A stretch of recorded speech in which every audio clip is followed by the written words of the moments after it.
केंद्रीय मंत्री जितेंद्र सिंह ने रविवार को कहा कि भारत में स्पेस टूरिज्म बहुत जल्द संभव होगा।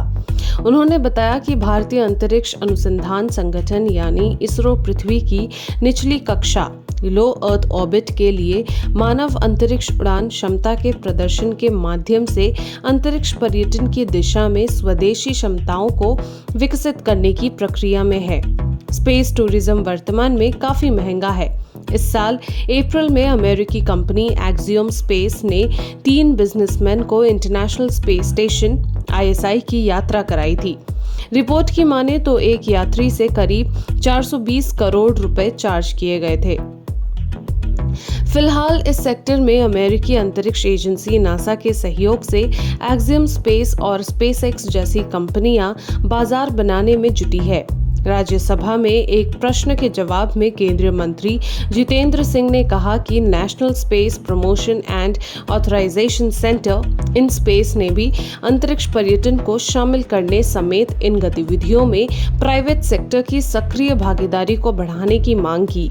अंतरिक्ष कूटनीति पर एक सवाल के जवाब में केंद्रीय मंत्री ने कहा कि इसरो ने अंतरिक्ष गतिविधियों के विभिन्न क्षेत्रों में 61 नेशंस के साथ अंतर्राष्ट्रीय सहयोग और संबंधों को आगे बढ़ाया है। एक अन्य सवाल के जवाब में जितेंद्र सिंह ने कहा कि अंतरिक्ष विभाग एक व्यापक इंटीग्रेटेड स्पेस पॉलिसी तैयार करने की प्रक्रिया में है, जो प्राइवेट स्पेस इंडस्ट्री की गतिविधियों को दिशा देगा। गौरतलब है कि national space promotion and authorisation centre अंतरिक्ष विभाग के तहत स्पेस रिसर्च के क्षेत्र में प्राइवेट सेक्टर को शामिल करने और अधिकृत करने के लिए एक सिंगल विंडो एजेंसी है।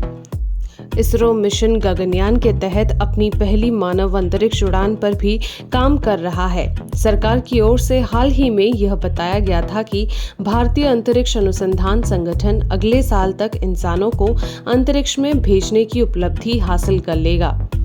इस प्रेस कॉन्फ्रेंस में केंद्रीय मंत्री जितेंद्र सिंह ने बताया था कि अगले साल भारत के 2 एस्ट्रोनॉट ISRP के मिशन गगनयान के तहत स्पेस में जाएंगे। इस साल के आखिर तक 2 परीक्षण किए जाने की तैयारी है। पहले परीक्षण में मानव रहित यान को स्पेस में भेजा जाएगा, जबकि दूसरी बार में एक रोबोट के साथ यान स्पेस में जाएगा।